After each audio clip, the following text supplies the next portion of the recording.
Is Junkrat dead in Overwatch 2? Let's talk about it. What's up, YouTube? I'm TJ Sloan, otherwise known as Pirates_3, and today I'm going to share my experience as a Junkrat main in the Overwatch 2 beta. With no further ado, let's get right into it. The biggest difference from Overwatch 2 from its predecessor is the fact that the game is 5v5, meaning there's one less tank on both sides. This means less stalling, less poking, and more divey comps, at least from what I've seen so far. Given that there is only one tank, it means that it is up to that player alone to hold the line or push the aggression against the enemy team. So personally, I've seen a lot of double bubble Zarya, a lot of the reworked Orisa, and of course, plenty of Winston. Now, that's not to ignore some of the reworks to the damage characters as well. We all knew about Bastion and Sombra, but with the change to Cassidy now having a sticky grenade instead of a flashbang, and the release of the very quick character Sojourn, whose kit rewards accuracy over a distance, where does that leave the untouched Junkrat that we all know and love? Well, I say know and love, but let's be honest. Unless you're a master rat, people roll their eyes when they see that you've picked Junkrat. Almost as much as they roll their eyes when they see that you pick Widowmaker because you're a Widowmaker main, and you've been a Widowmaker main for about 3 minutes. Yes, they do roll their eyes. Until, of course, you come in with the most hero damage done, and a multi-kill Riptire that ends up being play of the game. I have sunk more hours into Junkrat than any other character in Overwatch. And although I'm a filthy casual, I can tell you he can hold his own against some pretty decent compositions. In Overwatch 2, it's a whole different story. I'm gonna be honest, y'all. It is rough in these streets if you're a Junkrat main in Overwatch 2. As someone who's been playing Junkrat since I started playing the game, I've become accustomed to his kit and ways I can get in, cause mayhem, and disengage and fall back behind my team's shields. But in Overwatch 2, unless someone plays Sigma or Reinhardt, there's no shields to fall back behind. The problem is, there's barely any line to hold. In Overwatch 1, people complained that there was too many shields, and I totally understand it took the game forever to go either way just because of how many shields were in the game. But in Overwatch 2, the pendulum has swung so far the other way that there's barely any shields at all.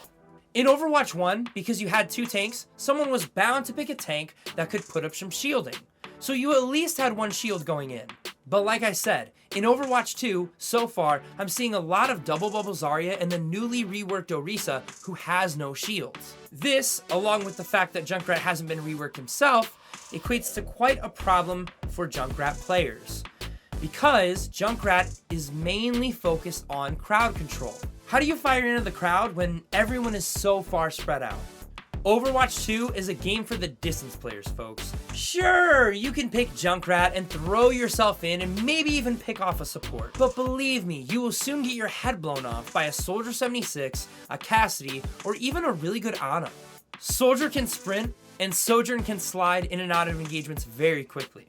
And then Hanzo and Cassidy players are just so damn accurate that the good old nade and mine toss just aren't enough for your 1v1 engagements anymore. Seriously, 1v1 engagements used to be an easy pick for me as a Junkrat player because I could get in, get the kill, and then hop back to my enemy team to get support. Now, by the time I go in for a kill on any member of the opposing team, I usually get drilled out before I can actually come through with a kill because everyone's so far spread out, there's no line to fall back to. Now, I'm not saying Junkrat is completely useless.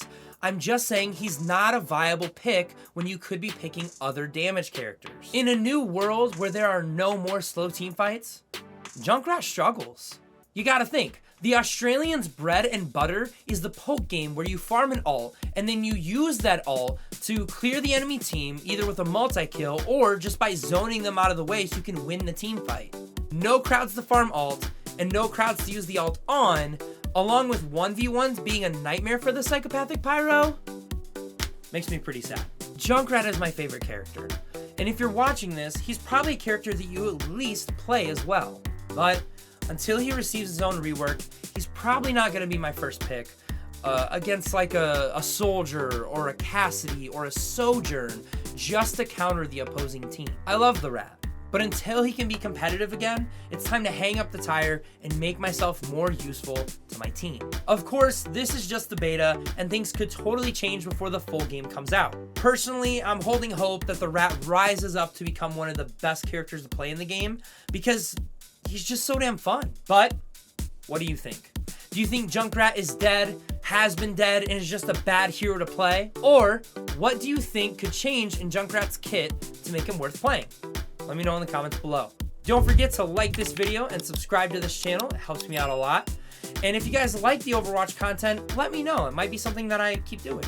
Once again, my name is TJ Sloan, otherwise known as predecessor_3. Thanks for watching. I will catch you on the next one. And until then, keep it saucy.